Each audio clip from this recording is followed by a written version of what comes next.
Hey, what's up, YouTube? This is Sean from Beyond the Visual Spectrum. I'm going to share a story from my experiences back in 1999 when I visited Peru for about 3 months.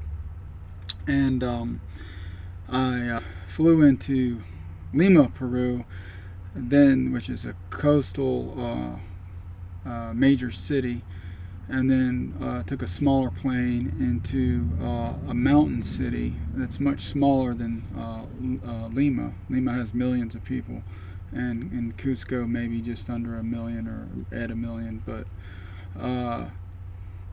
got there, and it's up in the high mountain, so it's about 11,000 plus feet. And you're getting off the airplane, the jet, and at the airport they greet you with coca leaf tea, which is made by the same leaf that ends up making cocaine, but the leaf boiled into a tea form actually helps to adjust to altitude and prevent altitude sickness, as well as healing a lot of ailments with the digestive tract and food poisoning and things like that. It's excellent for that. And actually, international airlines actually give it to you as you get off the plane and enter the airport, because the altitude is such a difficult challenge for many people to adjust to, that it can actually make people very sick, and especially if you drink alcohol. Anyway, we're there, and I stay in a little hostel, which is kind of like 2 steps down from a hotel or motel, actually. And a lot of times your shower is directly kind of over the sink, or it's kind of, everything's crammed into a very small space in the bathroom, and a lot of times you don't have any air conditioner, heaters, or anything like that. It's either very cold in the room, or very hot, depending on what it is outside. So you have to be tough to endure that for a few months. But anyway, the story goes like this. I found a translator to go with me locally. His name is Marco, and he ended up being a part-time professor at the university in Cusco. And he spoke English fluently, and he spoke, of course, Spanish, and then he spoke some of the indigenous or native languages there, like especially the Quechua, which is the language of the Inca descendants. And so I get a trip planned to go out into the Amazon rainforest for about 4 or 5 days, which from Cusco, which is up in the Andes Mountains, and there's some mountains that are snow-capped, and it's very cold in that area. You descend into the rainforest jungle mountains pretty quickly over a period of about 20-30 miles outside of Cusco, and it gets into more of a jungle environment in the summertime temperatures. So you're going from probably the 50s and the 40s and the 30s down to 70s, 80s, and 90s. And so I packed for this trip, and we're going out there on this train. We took part of the trip by a train and got maybe an hour of it out of the way by train. We're actually riding on top of the train, and there's people up there. Some people are carrying their luggage, or chickens, and maybe they have their dog with them. It's a lot of the locals and the villagers that are maybe going out toward the jungle, and they travel back and forth to the city once a month or once every 2 months or so. And so we get off at an area, catch a bus, and the bus was kind of rickety, old, wobbly tire type of bus with had a luggage racks on top and a lot of dents in the side of the bus. River mirror looked like it was, just kind of hanging on a little bit. And then you see, crates of, chickens, and some people actually have, small goats and stuff in little cages that are strapped up on the bus top. So you see some of that, and the buses are overcrowded, and sometimes your bus and the aisles are filled up with people standing up, and you're carrying your luggage for several hours in your lap if the luggage racks are full. But anyway, and the scary thing on the bus was the bus driver. When you got on the bus, you could smell the rum that he was drinking. So that was a little unnerving there, and especially in the mountains. And we were still in the transition zone from like rocky type high altitude mountains going into a kind of a jungly, forested, heavily vegetation area in the rainforest mountains. And so you could kind of see off in the valley, you could see these palm trees starting to appear and more dense vegetation.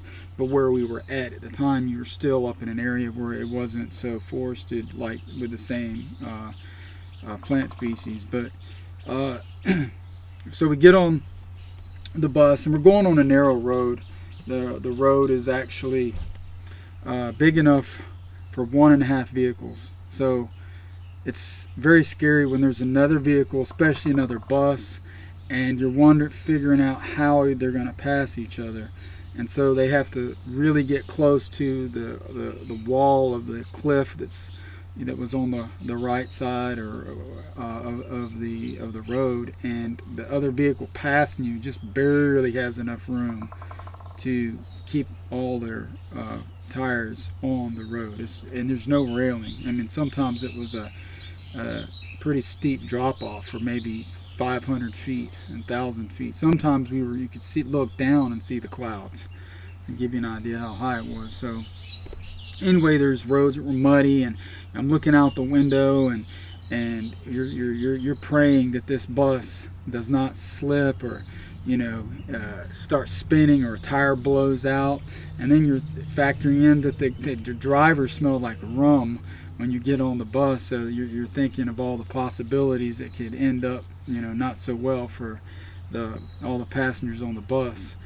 And anyway, so after a couple hours of the bus driving, we get to a little a village, and I believe the village that we got to was called Tres Cruces, and that was pretty much the entrance into the rainforest area. And we get there, it was, we got on some people got on taxis. There were some taxis their way, and there was like dump trucks. Some people rode in the back of dump trucks, and then some were riding in the back of pickup trucks. And the bus stayed there for maintenance, because right when we got there, it had some issues with one of the tires. So we had to find another way to finish the trip. So we got in the back of a dump truck with probably like 15 people, and some of us were standing the whole trip because it was an adventure, and some of us were sitting down. I chose to stand up because the dump truck went pretty fast. It was going about 35 miles an hour on these roads, and they were just as muddy, but the dump truck's tires are more aggressive, so I felt a little safer, and it also seemed a lot newer, not so rickety. And so we rode that, and about 3 hours later, the dump truck gets to a point where there's a bunch of tractors working and clearing some forest. I don't know what they were doing there. Maybe they were going to build some sort of boat launching area, because it was close to like a river. Anyway, so we get out there and we start walking. Me and Marco, the translator, were walking for probably 2 hours, and it was thick jungle by this time. And I mean, we're talking bamboo is big around as telephone poles and growing 60 feet high. and you could hear like all the animal noises in the forest, and insects, strange insects you never heard before, and smells and aromas in the air. And you're like, man, this is totally foreign. I don't recognize any of the sounds or the smells. And you'd see animal tracks crossing the road, and some of them look cat-like, some of them look canine-like. You could see places where snakes slid across the road, big ones even, like snakes that were probably like the size of a leg, of a human leg, 10 inches wide, or maybe 8 to 10 inches wide. And there's a slide mark going across these muddy roads. And it was a long walk, and it was getting, it was pretty hot. It was maybe mid 90s, and you're seeing parrots, you're hearing like monkeys, howler monkeys in the trees, and you're hearing all these little grunts and whoops and buzzes and all these different sounds. Just it was like a symphony of strange animal noises that were going on constantly. And it was the road was pretty much untraveled. You didn't really see any other human shoe prints or anything like that on the roads. You saw some tire tracks, but it wasn't. You could probably count all the ones there on one hand. It was just 3 or 4 of them, and that was it. And we're going so deep into down this road that we get to these little villages, and they're getting smaller. And we get to a place called Pilcopata, and it was right on this beautiful river there. There's just flowing waterfalls and rapids and everything. You could jump off in this little kind of a slough or a side area of the river where there was no the current was kind of died down, and it was like a swimming pool area, and it was probably like 4 or 5 feet deep, and you could swim. And it was probably the size of an Olympic swimming pool, but it was rounded off and had all the rocks, and they kind of carved chipped out some steps into the rocks to go down into it, and put a rope, a big thick rope with knots to hold on to.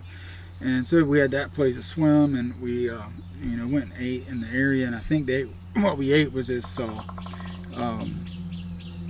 it was a wild type of boar that they had down there, similar to the boars in North America. This was called a peccary, and it's not as big.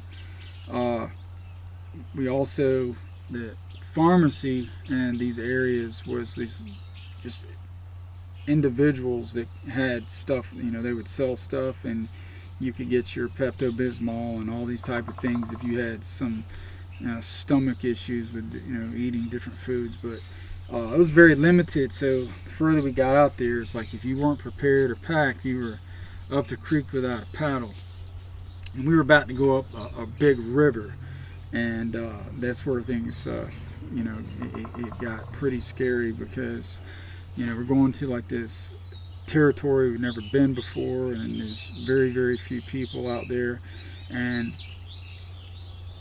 if you got hurt, we were probably 8 or 9 hours away from a city that could even treat you for anything, really. So we left the Pilcopata place, and there was a guy that was leaving on horses. He had one horse, but he had 2 other horses that he was carrying, and he actually gave us a ride, let us ride the horses. That was for about another hour. We probably went about 20 miles on those horses. And after that, we got off, and we were at another little village called Salvation. And this was where I saw this, little country type jungle store that we went into, and there was a huge snakeskin in the back behind the cash register, and we're talking 20 feet long. This skin was 20 feet long, and it was spread out. It was probably about 18 to 20 inches wide, or more. I would say 2 feet wide, and this was an anaconda skin. And so I asked the manager or owner of the store and I asked initially in Spanish, but ended up using the translator Marco, who was with me, to help me out. And the story was, it was these two brothers that, well, I think one was like about 9 years old, the other was like 13. And this was pretty scary. What happened, there was a little pond that was not too far away from this village in Salvacion area, where two brothers went to go fishing, and they were told not to go out to an area because a snake was recently seen, a big one, an anaconda. And the younger brother was in front of the other brother after they got to the water, and they had some sort of fishing poles. I don't know what, probably cane type poles or something. But anyway, they were fishing, and the younger brother was a little deeper in the water, probably like knee deep, and the older brother was a little, a couple feet back or so. While they were fishing, the younger brother, after about maybe 10 minutes, had something bite on his line or pull his line. And as he was trying to pull his pole in, he reached down in the water to follow the line, and then something just snatched him down. He was like, it was a big splash, and then the other brother saw the snake wrap around him. And it did it all super fast, a matter of seconds. And he screamed and was, panicking, and he didn't know what to do. He just started screaming and running back to the village. And that's when he came back with help. They had guns, and they shot the snake. The boy had already been coiled around and killed. And so it didn't get it was getting to the point of swallowing him, because I think the pond was about 20 minutes away. So the boy had to run back 20 minutes and get the people. They got their guns ready, and they came down. So maybe an hour or 45 minutes, I don't know. But when they got back, he was already wrapped around and it started getting swallowed. And that was really a scary story. But they killed the snake, of course, but they couldn't save the boy. And the skin behind in the store had holes in it. You could see where it had been hit with the buckshot in 4 or 5 places where the holes are pretty big. So I just wanted to share that story because that was a really pretty horrific experience, that whole village must have had to deal with, and that I heard the story. So I wanted to pass this on and share it with you guys. Like and subscribe. Sean with Beyond the Visual Spectrum.